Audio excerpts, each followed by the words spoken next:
Good morning and welcome to the American Enterprise Institute here in Washington, D.C. I'm Katherine Zimmerman and I'm a resident fellow and an advisor to AEI's Critical Threats Project.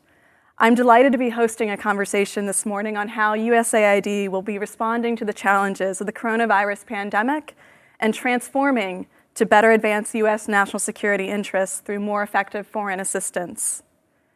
As a reminder to the audience, you'll be able to ask questions at the end of this session by submitting via email to chris.gavin@aei.org or over the Twitter hashtag #AidOverTheHorizon.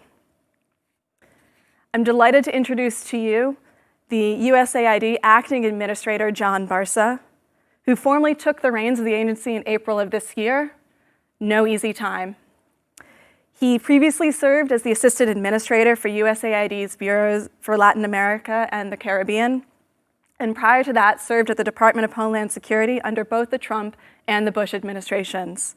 He spent time in the private sector and also in the U.S. Army Reserves with the 11th Special Forces Group and then the 450th Civil Affairs Battalion.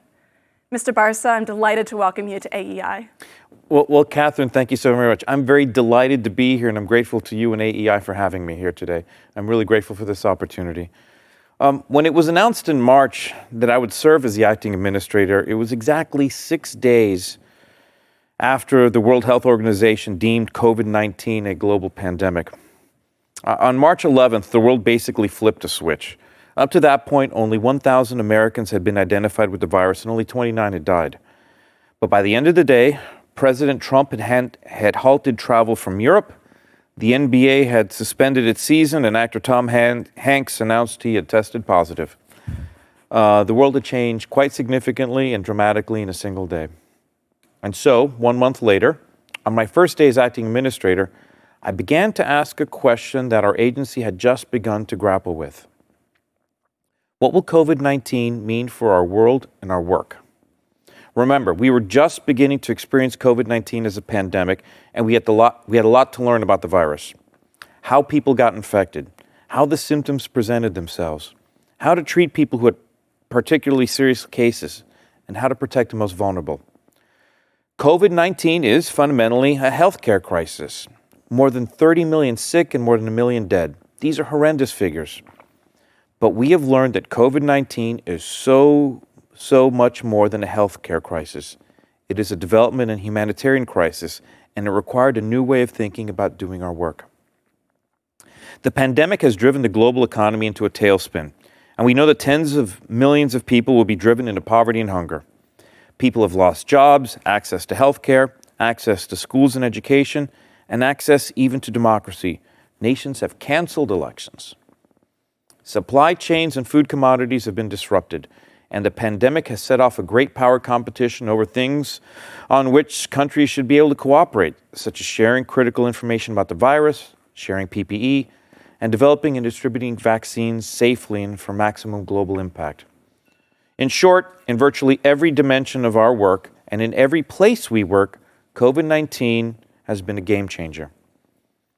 We had to lift our eyes from the immediate day-to-day demands of our inboxes to look over the horizon at how to respond proactively to the demands of a world changed by COVID-19.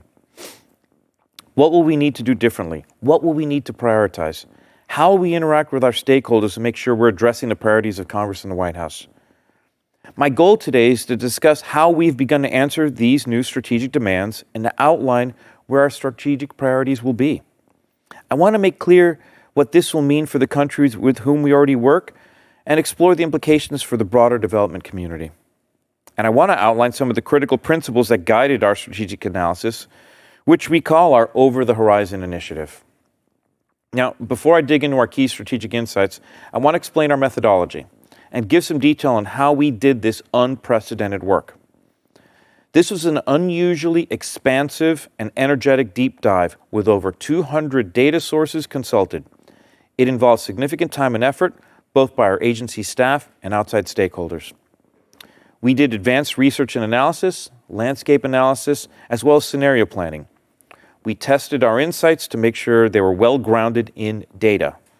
We drew on existing third-party indicators to understand the impacts of COVID-19 on partner countries, and considered this data when selecting our focus countries. Internally, we sought feedback on the ongoing and anticipated impacts of COVID-19 from USAID missions across the globe, surveying more than 40 USAID officers from around 20 missions. There were numerous consultations with mission directors and program officers in the field. We met with key stakeholders, including Interaction, the Professional Services Council, the Modernizing Foreign Assistance Network, the Core Group, the Global Health Council, the Board for International Food and Agricultural Development, and others. We also convened with key bilateral donors, as well as new and underutilized partners, many of whom I know are listening today. Over 70 organizations participated in our roundtable discussions, and we incorporated their ideas and feedback. With all that said, let me add 3 major points. First off, the implications of our work are not yet fully known. We'll be able to talk about strategic insights, but we are not yet ready to discuss how this will play out at the granular programmatic level. If you think today that we'll be able to tell you how much USAID will spend on, say, women's workforce training in Nepal in 2022, I'm sorry to disappoint you. But you'll understand what objectives will guide our work. And eventually, after today, we'll continue the conversation on where we will focus more and where we will focus less. Second, this is the work of an entire agency. I stress this because USAID is an extremely strong and energetic agency filled with highly motivated professionals who are mission-driven. It is these individuals who do this work, and they have owned it from the beginning. Third, no matter what happens in next week's election, the work had to be done. Whoever leads the agency in the months and years ahead will inherit this work and will benefit from it, as will American taxpayers, members of Congress, our partners around the world, and I hope hundreds of millions of people who will serve through American assistance and leadership. The data and analysis are nonpartisan and will stand the test of time. We can't wait for a vaccine before evaluating the post-COVID landscape. Even as global and national health organizations are now coping with the resurgence in cases, we have to prepare for the significant changes to our development and humanitarian work. With all that said, let me review our work at a high level, and then we'll have time for some questions. Our assessment of COVID's impact revealed 5 key trends, each with far-reaching implications on our work. The first is an area where USAID has always been important, but where we have to step up our efforts. Our competitors are taking advantage of the pandemic to strengthen their position at the expense of U.S. national security and the security of every country in which they seek influence. COVID-19 not only threatens not only our health, security, and prosperity at home, it also challenges our allies and friends globally and has created the kind of chaos our adversaries thrive on. The Chinese Communist Party in particular has aggressively sought to use the pandemic as a cudgel in its efforts to gain direct and indirect control over other nations. We will therefore have to take an active role in complementing the work of our colleagues at the State Department and other agencies vital to America's soft and hard power in supporting civic institutions and democratic practices. The second key trend is a pattern of shocks to mobility and economic growth. COVID-19 has impeded the movement of people, capital, and information. The global downturn hit virtually every industry, cutting demand for energy and natural resources, cutting into demand for labor, cutting international tourism, and cutting into the remittances that are crucial for many countries. The IMF projects a 4.9% contraction in global GDP this year, and 3% for emerging markets and developing economies. Those hardest hit will be the most vulnerable. Given that a critical goal of USAID is to support our partner countries on their journeys to self-reliance, COVID-19 is not just a bump in the road. It is a massive axle-cracking crater. Clearly, we will need to focus on economic stability and recovery in the coming years. The third major trend was probably the most obvious from the very start. We're facing a health crisis on an unprecedented scale that is setting back much of the progress we've made. COVID-19 has interrupted our progress in global health. Because of the necessity of focusing on the pandemic, health systems have had to divert resources away from the treatment of other dangerous diseases. Key health agencies estimate that 117 million children are at risk of missing measles vaccine globally. We know that 24 countries have postponed their immunization campaigns, and we will have to rebuild and restart these programs. The fourth major trend is an increase in pressure on governance systems, increased corruption, and accompanying threats to democracy and political stability. COVID-19 has made stable countries more fragile and fragile countries nearly brittle. 2/3 of countries with planned elections have postponed them due to the pandemic, and 44 countries have issued measures that curtail free expression, according to the International Center for Not-for-Profit Law. Economic downturns and pandemics are always toughest on marginalized groups and tend to promote autocracy, corruption, and unrest. We will need to pay special attention to supporting countries which, before COVID-19, were making strides in adopting stable democratic systems, anti-corruption measures, and core individual rights. We can't afford backsliding on democracy. The fifth major trend at surface is a truly devastating increase in devastating impacts at the household level. Poverty, food insecurity, and loss of education can be paralyzing. Current projections estimate that global extreme poverty could increase by up to 100 million people this year, and 132 million people could be pushed into chronic food insecurity. In addition, the UN estimates that as of August, more than 1.6 billion students have been affected by school closures in more than 190 countries. The impact on schooling is particularly concerning because it has the potential to persist even when COVID-19 is no longer with us. It's very hard to convince people in certain countries to send their girls to school. Once that schooling is halted, it is even harder to get it restarted. We can't come back to this issue in 2 years. By then, it'll be too late. We have to focus on it now. Understanding these 5 distinct trends and how they're playing out differently across the globe means that we at USAID need to focus our efforts differently. We know COVID does not impact every country in the same way. Through our detailed analysis of the impacts, we gained a deep understanding of just how different these effects can be. That is why, through the Over the Horizon effort, we have a data-driven, analytical process to identify focus countries. Focus countries are places with significant need, places hit hard by COVID-19, and with the potential for backsliding on development. They are also places of national security importance. In these focus countries in the Northern Triangle, East Africa, and elsewhere across the world, we will ensure our technical approaches are responsive to the new kinds of problems we face. We will value adaptability and fresh thinking. We will give our missions in the field more support and increase flexibilities. In addition, we'll make adjustments to how the agency works overall. For example, at the strategic level, we'll establish a foresight unit to prepare for the pandemic's unexpected impacts and keep us looking ahead to the next crisis.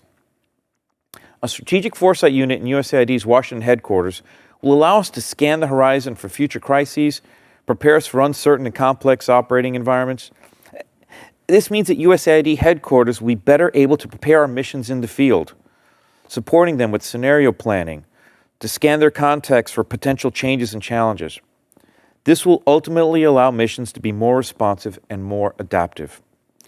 We will also make meaningful, immediate changes that allow USAID's Foreign Service nationals to lead. When the outbreak first began, we responded to the needs in the field by giving our Foreign Service national staff expanded responsibility. The push was a big success, and we are looking for ways to make some of those shifts permanent. We'll put FSNs in leadership roles as advisors to mission directors and also in management roles, heading up technical offices and teams where they possess deep subject matter expertise. This is the right thing to do, especially considering how critical Foreign Service nationals have been in maintaining USAID's on-the-ground presence during this pandemic. It is this fresh approach that will ensure USAID will play a vital role in helping the countries in which we work to rebuild and recover. But let's not kid ourselves. It will take the entire development community to meet these demands. No single donor, no matter how well funded, can do this work alone. Going forward, we'll continue to lead efforts to ensure the donor community is coordinated in its immediate and long-term response. In a COVID-altered world, there will be, we can hope, a vaccine and greater enthusiasm for investments in global health. But we must remember that this is more than a healthcare crisis. There will be billions of victims of this pandemic who never caught the virus. And it will fall to USAID and like-minded donors around the world to rebuild what was lost and to think ahead of the challenges that are upcoming. If we focus on the future while continuing to lead in the present, to lead in the present, USAID will prove yet again why the United States remains the best friend in the developing world. Thank you, Katie, and I'm looking forward to our conversations and any questions. Thank you, Mr. Administrator. I've got my own questions, but as a reminder, if you're looking to ask questions this morning, please email them to chrisgavin@aei.org or use the Twitter hashtag #AidOverTheHorizon. Before we begin, let me be the first to congratulate you on being, I believe, the first in the US government to take on this initiative for an agency or department-wide review of what the world looks like post-pandemic. It's good to see USAID leading forward on that and looking to be much more proactive in the world. As you said, we certainly cannot afford to wait for a vaccine as we prepare for what comes next, and we're certainly going to feel these aftershocks for a long time, especially in those second and third order effects. I can't imagine the victims that you mentioned that haven't even gotten the virus, right. But will be suffering long term. I don't want to put you on the spot, but I know there's so much that we don't know and that we simply cannot know about our work in the field. In my research, I've come across criticism, and my research focuses on counterterrorism, so we're looking at those fragile spaces, that USAID is just not getting enough done in the competitive spaces. So in the spaces where we have adversaries like China and Russia gaining, or Al-Qaeda and the Islamic State making gains on the peripheries. What do you say to those critics who say that USAID is not in that competitive space against these enemies? Well, first of all, again, thank you for this opportunity to be here. So in a past life, I actually worked at the Department of Homeland Security. So counterterrorism efforts are not completely alien to me. So one of the things, so on countering violent extremism, for example, so very familiar with countering violent extremism domestically from my time at the Department of Homeland Security. So when I first started at the Latin American Caribbean Bureau of USAID, I saw Trinidad and Tobago had the highest percentage of returned ISIS fighters. And then so USAID has what is defined as CVE programming, but if you take a step back and look at all USAID program, you could make the argument that about 90% of what USAID does outside of the humanitarian sphere is actually counterterrorism, in that when you look at how to prevent populations from, so individuals in populations from being radicalized, a lot of the CVE work comes through social, economic inclusion, political inclusion. So while some of our work may not be branded as CVE, you can make the intellectual argument that a lot of what USAID does that. So it gets to your point, how do you respond to your critics? It gets to a lot of it is to perhaps our branding. So branding is important to us. So when we give out humanitarian assistance and we do democratic work, we like it when these boxes of aid have the USAID logo or the American flag on it, because as part of our soft power raison d'etre, we want people to know this is the generosity of the United States coming out here. So can we do better with perhaps branding here in the United States? Possibly, which is why I welcome opportunities like this to tell people more about the USAID mission and exactly what we do. But part of the Over the Horizon project was to look exactly as to where these challenges were. If the pandemic is causing disruptions to food networks, was this going to lead to increased food insecurity in certain parts of this world? Would this make certain populations more vulnerable to radicalization? That is why I started this, because I intuitively knew, again, it's more than just a healthcare crisis. So what are the second and third order effects of this? Are we going to have to worry about radicalization in certain parts of the world? If so, we need to have informed, data-driven discussions with OMB, the F Bureau, appropriators. Hey, this may be an issue, not in the next 6 months, but in the next couple years. That's why this Over the Horizon project is so absolutely valuable, to enable us to have data-driven discussions about just some of the things you brought up. You're speaking my language there about using foreign assistance for soft power. Over the Horizon found a real decline in conditions globally, and all of those really do affect US national security interests. How does this initiative improve what and where USAID is working? And how does aid get and keep access to some of these critical spaces? What does our foreign assistance actually do for us?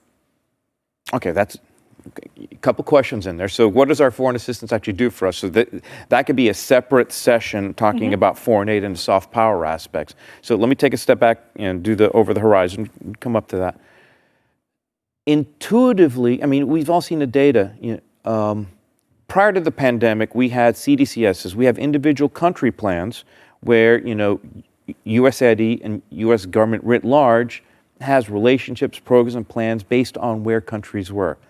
What the pandemic, the reason the pandemic led to me starting this Over the Horizon project is because you intuitively knew that the pandemic was not going to hit every country equally. So when we could talk about the Global Fragility Act, but the Global Fragility Act intuitively goes to, the countries are more fragile than others, more susceptible to outside pressures and influences. So what greater pressure, influence, and destabilizing factor than a pandemic? So what the study sought to do and did was identify where exactly were those countries going to be most affected. Intuitively the pandemic isn't going to affect every country equally. What the reason for doing all this is to find out, okay, where is it going to hit worse? Where is it going to have more of a health impact? Where is it going to have more of economic impact? Where is it going to strain a political system? That you cannot have data-driven discussions without data. So as we look at what is in the U.S. national security policy, how do we go forward? We needed to have a baseline analysis showing what are going to be the conditions in the ground for the foreseeable future, or dare I say, over the horizon. Aptly named, I guess. So, you mentioned it in your response here, but aid has really been going through a transformation over the past few years, recognizing particularly that USAID has actually been caught in the past and hasn't adapted to the new realities. It's not been able to adjust to new challenges on the ground and to really work in the modern world the way that it needed to. And so part of that has been in the Transformation Initiative. Part of that is through the Global Fragility Act from Congress, which is improving how we're working on our stabilization work. And now we've got the Over the Horizon initiative, which I'm a big fan of and is looking out over that horizon and trying to see how aid can best position itself going forward in the future. But how are we really going to change what USAID does? And what is really going to be different when we still have the same people in the same places within the agency itself? And it's unclear that previous initiatives to drive that sort of change at aid have actually gone through. So how do you make the pitch that these transformations are going to result in real change for our foreign assistance? Okay, so let me talk broadly about change in the government sphere.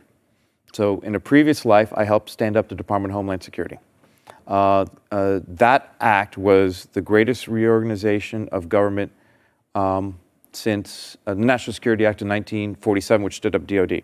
So you even see it at DOD. So DOD stands up. Then you even had to have Goldwater Nichols to restructure DOD to get the concept of purple. So it's natural that organizations flow, change, and modify based on the needs and evolving the way that people think, how data is processed. So what I stepped into was a process that rightfully started in terms of transformation, in terms of reorganizing USAID to meet today's challenges.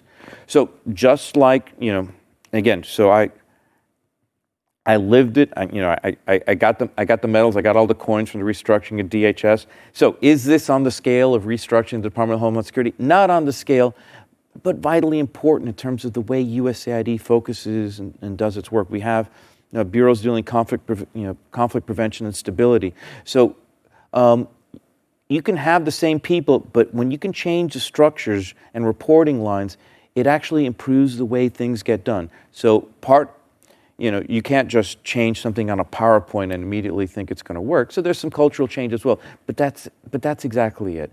So we recognize there's a change of structure and culture at USAID is necessary. We're in the midst of that right now. We're making great progress. In your defense, as somebody who's been critical of USAID and other aspects of our government, and our ability to actually pivot to new developments and challenges on the ground, the pandemic, of course, being the most recent and the biggest one on the table, Congress has effectively tied your hands in some areas. It's given you the authorities to do a lot of work with foreign assistance, but then has gone through and earmarked your budget, which means that you don't have the funds to actually exercise the authorities that you have. What constraints does USAID face in being able to be proactive and reactive to developments on the ground? And how can we start to change these outside of the organization? As a former congressional staffer myself, I understand the absolute importance of oversight and the authorizations and appropriations process. I intuitively understand that relationship with Capitol Hill. So certainly when I was leading the Latin American Caribbean Bureau, I always prided myself on being proactive in having discussions with authorizing and appropriations committees about what I had, and being very open where I wished I would have had more flexibility in the Western Hemisphere to do some of the programming. So that kind of relationship, that kind of positive interaction with members of Congress, I think is key for, not just for USAID, but for anyone in general. I think it's a best practice personally. So I have very open conversations with members on both sides of the aisle in both chambers. And I will continue to advocate for greater flexibilities when I think they're needed. But it's an ongoing dialogue. Congress has a vitally important role. We cannot do it without them. Congress was very generous in COVID supplementals and giving us the ability to work flexibly in responding to the pandemic. So the relationship with Congress is key, and it's one that requires constant, not negotiations, but constant discussion. So I pride myself on our positive relationships with both parties and both chambers. The pandemic has certainly been a time of change, and there is an opportunity to look for the silver lining of what it's brought forward. And I think part of that is what you mentioned here, where Congress is willing to work much more closely with USAID as you're looking to evolve and transform. Are you finding that there is more acceptance of risk in terms of our foreign assistance and branching out and trying new programs that may not actually have been tested before, but some of the startup mentality where we can try and do new things with our foreign assistance? So during my confirmation process to lead the Latin American and Caribbean Bureau, I told multiple senators that if confirmed, I look forward to reporting back to them about failures. And they're like, excuse me? I don't think that was something they were used to hearing. The context for that was, if you're not taking risks, if you're not trying novel approaches, then you're condemned to the past. And so what I said, if the Senate confirmed me, I said, what I wanted to do in the Latin American Caribbean Bureau is make my staff, in not just DC, but in the field, importantly, where so many decisions are made, comfortable with risk, for trying new things, trying novel approaches. Because if you keep doing the same thing over and over, you're just trying to bunt as opposed to ever swinging for the fences. You're denying yourself the opportunity to hit it out of the park. So certainly, my role as a public servant and a manager is to always have to back up my staff when they try something new. So that was the context for me telling multiple senators, I look forward to reporting failures. Because when you take risky behavior, not everything's going to work. But that's okay. So similarly, I have that same approach as acting administrator as well. So I think risk, not just at USAID, but in many parts of government, I think risk avoidance is one of the problems, because you have these people kind of just huddled in. I'm just going to do the same thing over and over and over. I think as public servants, we owe it to the American people to try novel approaches, to try to do our jobs better. But you can't have these discussions without data. That's why the products of the over-the-horizon study, being a data-driven study, we did not put our thumbs on the scale. We let the data speak for itself. I can't have a conversation with anybody from the Appropriations Committee, can you please give me more flexibility on spending? Not because I feel like it, but because the data shows we need to try something new here, and this is a new and unprecedented change or challenge. You got to give our people down in the field the flexibility to try novel approaches. So it goes back to having data-driven decisions and open conversations. I think that question of data and understanding how we should be aligning ourselves speaks well to the Over the Horizon initiative, which is also looking forward. And I'm really excited to see AID take on the new Foresight unit, which I think should help position us better for a new pandemic or other crises, because we've constantly been caught flat-footed. The COVID-19 pandemic revealed weaknesses across our government, and it also presented an opportunity for the United States to start leading in the world in global health and the humanitarian response. So can you speak a little bit about what we're doing now to lead that initiative? Are we looking to lead a global vaccination program, or simply to be responding to the very, very severe situations that people worldwide find themselves in? Well, I'm not going to get ahead of the White House or other parts of government talking about our vaccine plans, but what I can say is that we have a working group that's looking internally across multiple silos that would be involved in vaccine delivery overseas. And under White House guidance, we are having discussions and we're talking with our interagency partners. But again, we're not going to be caught flat-footed. We're thinking very proactively ahead of the challenges that are come about. Regarding global distribution of vaccines, well, stay tuned to this channel. We'll get back to you. Excellent.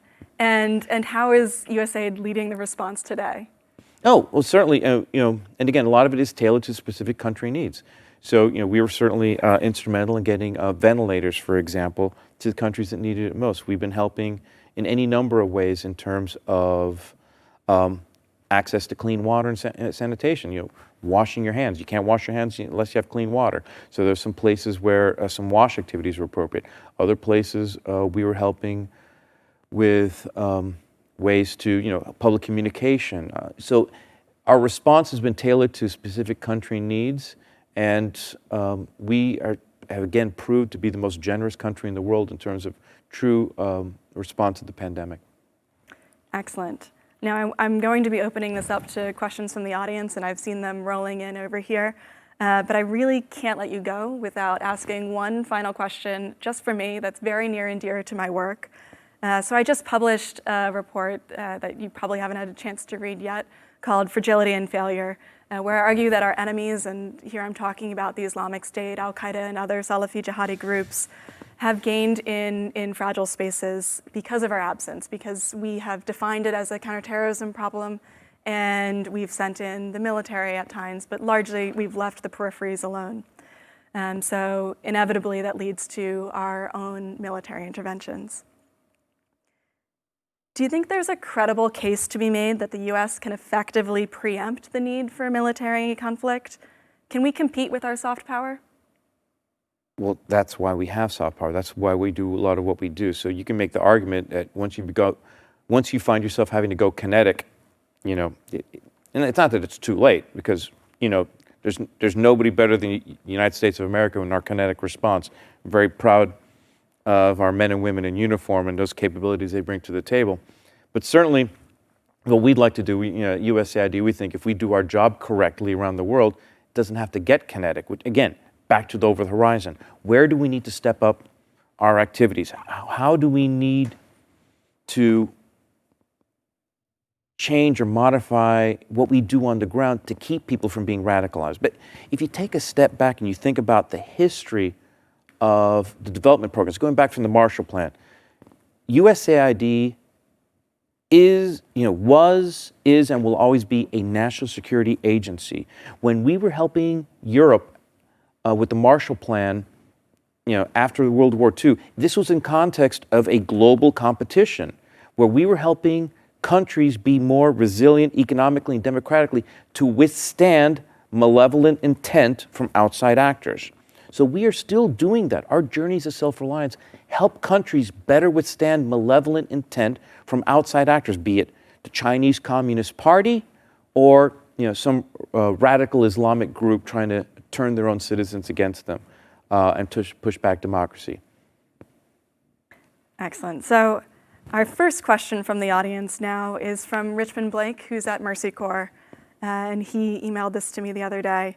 So he's asking a series of questions, all of which Does he get more than one? Is he allowed more than one? We'll call it one question, but it will be a series. It's a follow-up, okay. And they're all on Over the Horizon. So he's looking at, asking how is USAID preparing for the next inevitable global pandemic? And are you conducting an assessment to do so of the efficacy of our response to the COVID-19 pandemic as part of the Over the Horizon initiative? And what are you finding the biggest lessons learned from our response?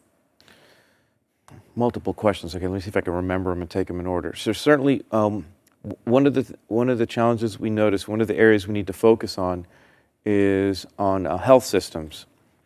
So what we found,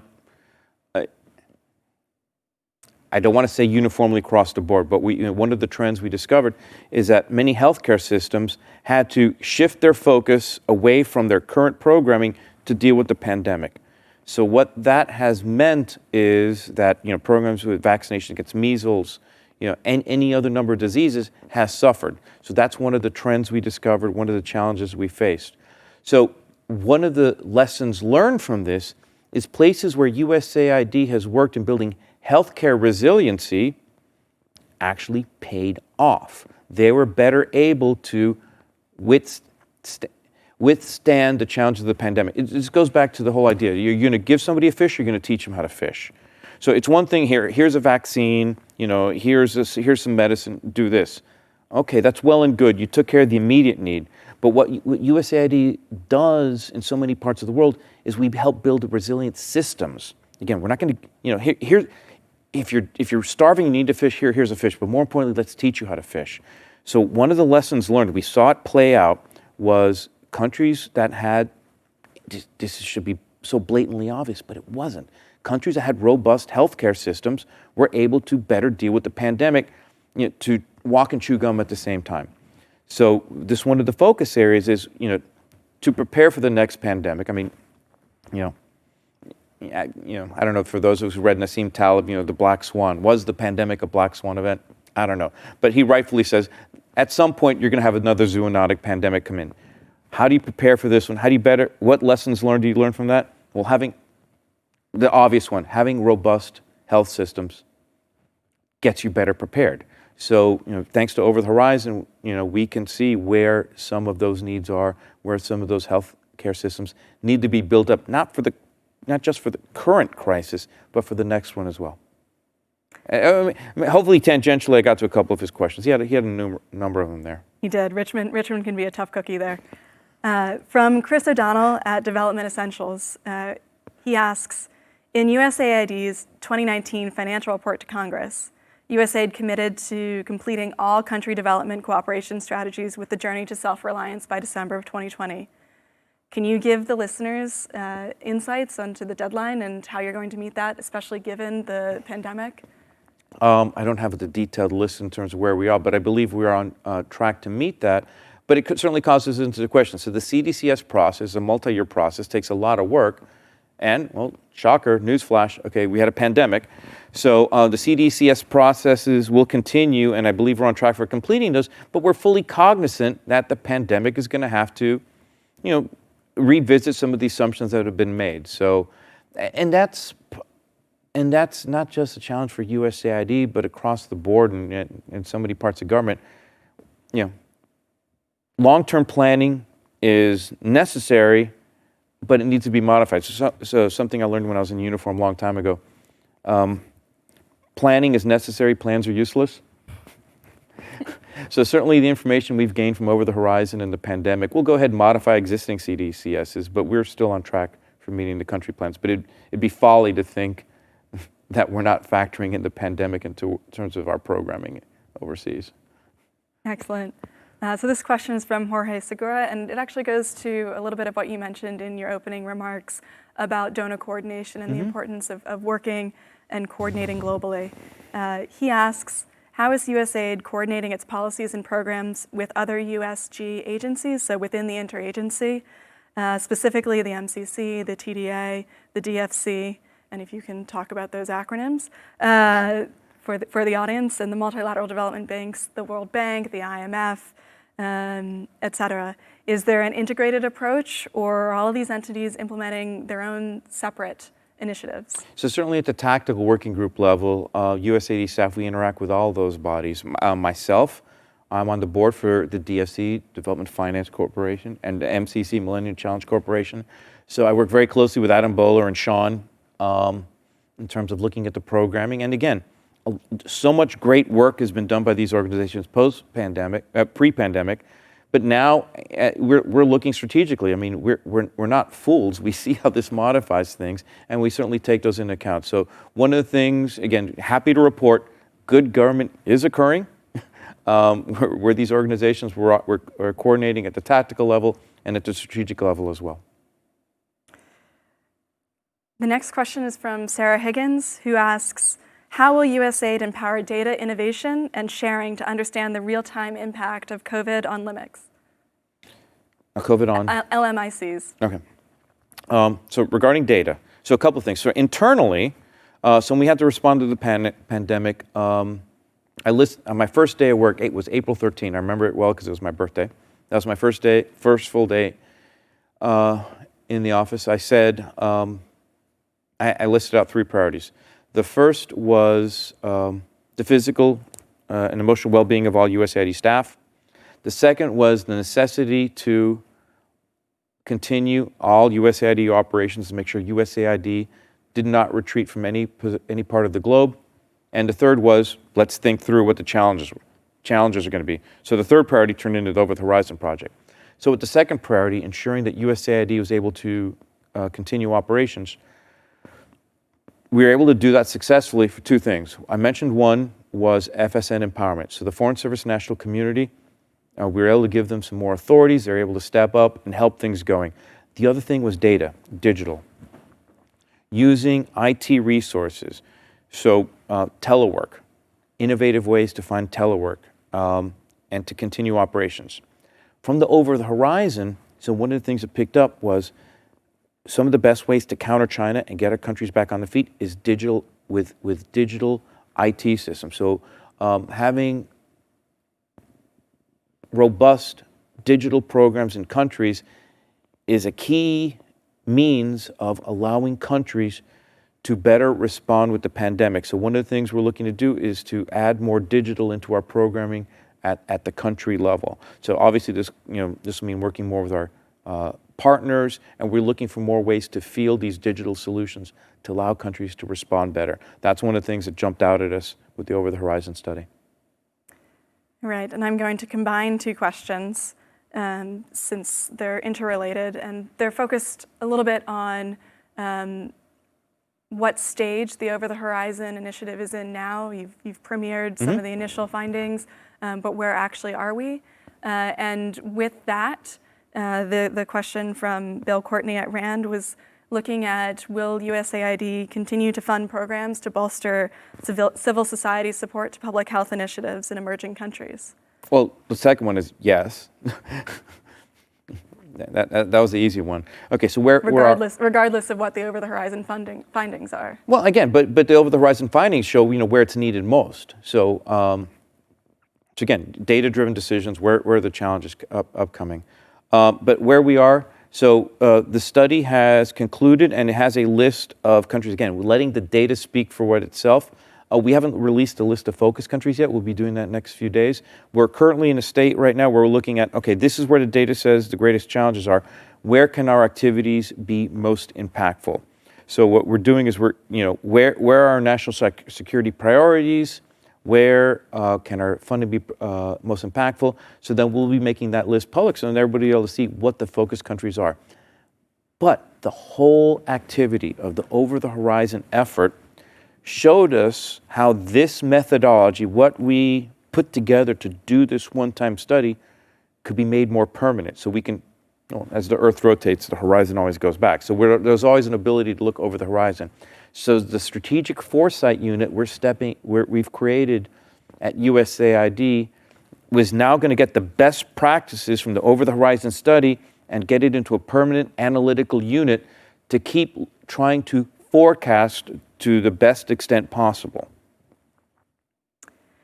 And this question, I don't know whether you actually have the assessment yet from the Over the Horizon initiative, but it's from Nora O'Connell, and she asks, there's a lot of analysis that the pandemic is not just revealing gender inequality and gender-based violence, but exacerbating it.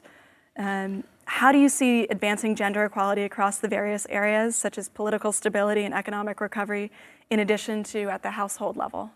Okay, so certainly another one of the trends, again, is at the microeconomic level in terms of impact in households, and especially with education and women. So a couple of things about gender-based violence and women's economic empowerment. So USAID has been working for decades, and certainly under this administration, under leadership advisor Ivanka Trump, we have been very forward-leaning on women's economic development issues.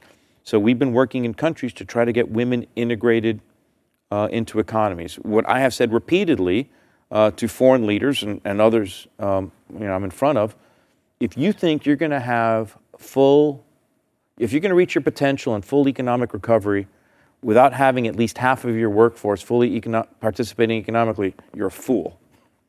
Sometimes I am that blunt, yes. So a lot of the work we've been doing on female economic empowerment, I think the COVID drives further the point on how female economic empowerment is necessary. The pandemic is putting at risk having a generation lost.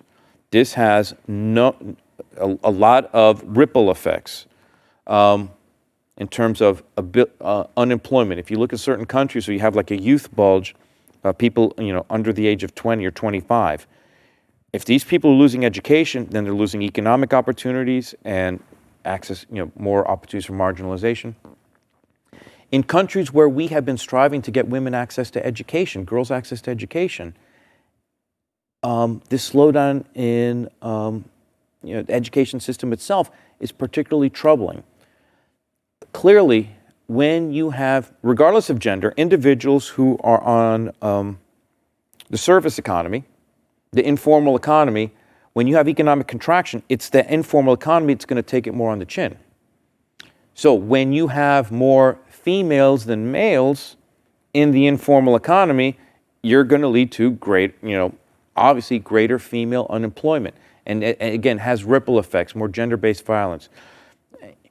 Again, it goes back to the reason we did the Over the Horizon study. If we had not done this, then you ran a danger of every organization looking at it within their own little silo. This means this means that. Because we're doing Over the Horizon, this is our version of Purple, joint. Mm-hmm. Looking at all segments, how does this impact? So that's how I and other leadership at USAID can opine intelligently on how a healthcare crisis is leading to gender-based violence or greater female unemployment, because we're able to do the study to see how everything affects each other. It's a systemic approach. So, on issues on gender-based violence, again, the Over the Horizon study will show us where females are most vulnerable.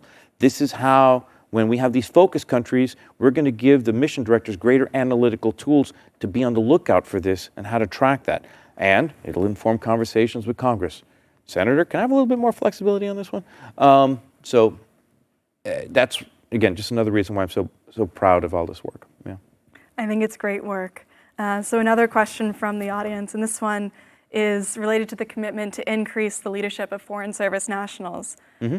How will USAID's Over the Horizon work elevate the role of national civil society, national governmental institutions, and other local actors? So, I have never been a fan of the 10,000-mile screwdriver, where people in Washington turn screw and you tighten this thing over there.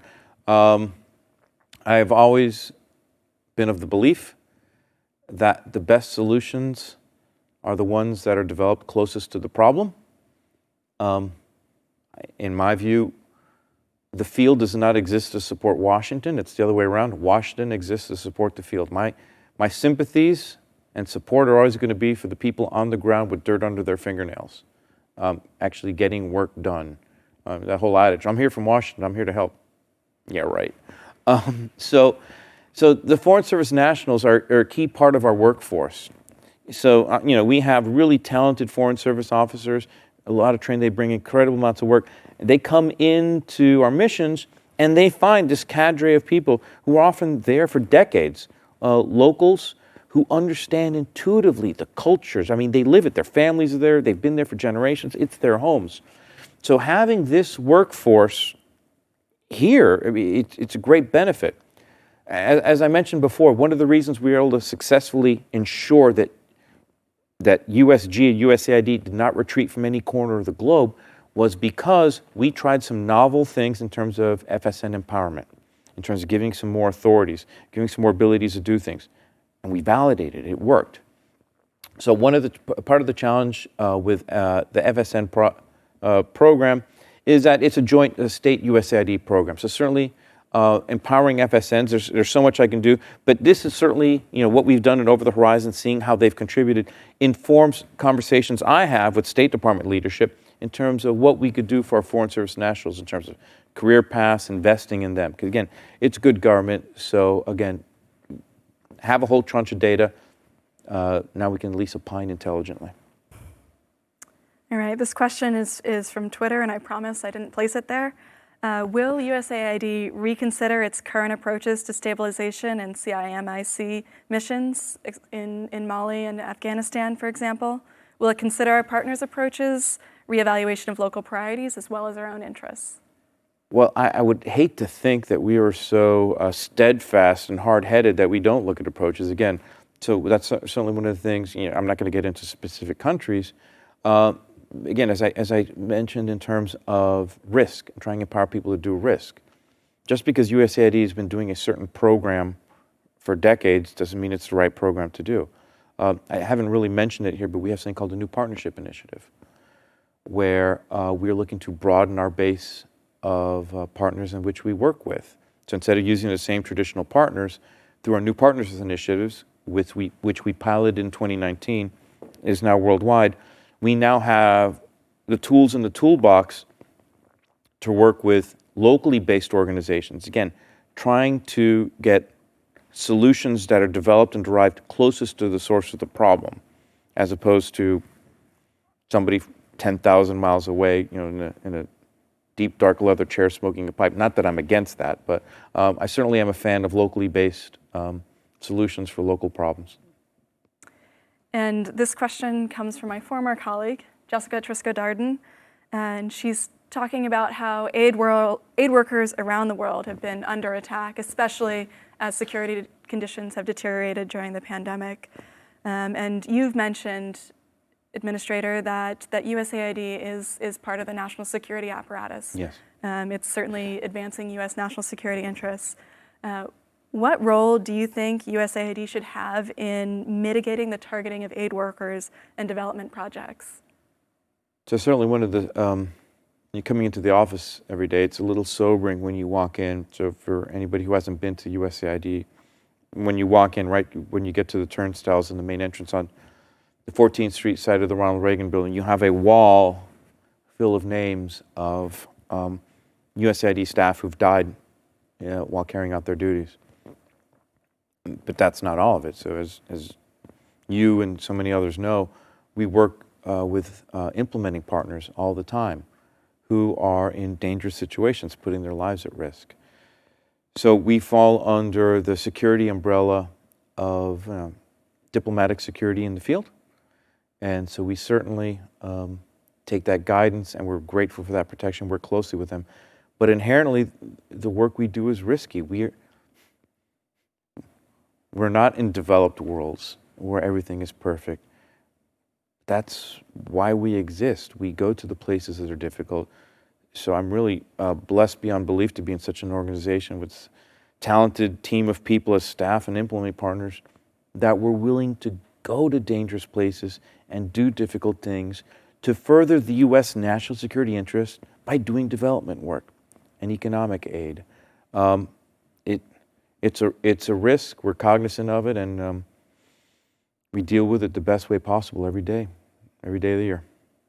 And Minister, I think with that, I really do think I speak for so many of us when we say how much we appreciate the work that USAID does and USAID staff does in the world.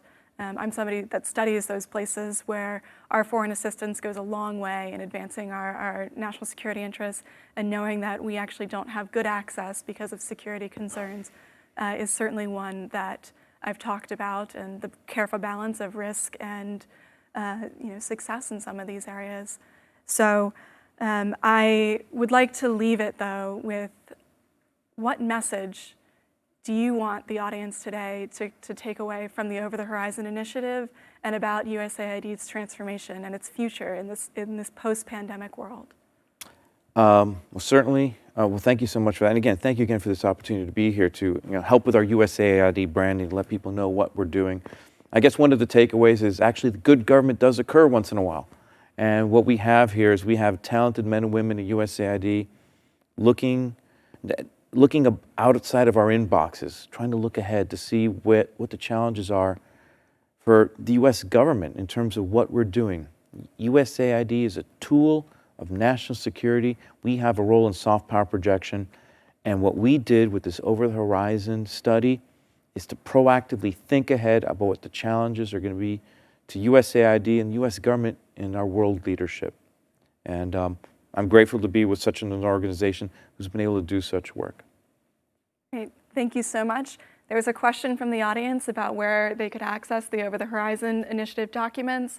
And once those are available, I will be tweeting those out on the Twitter hashtag #AidOverTheHorizon so that the public can have the information on the initiative to date. Thank you very much for your time, Mr. Administrator. I really appreciate it.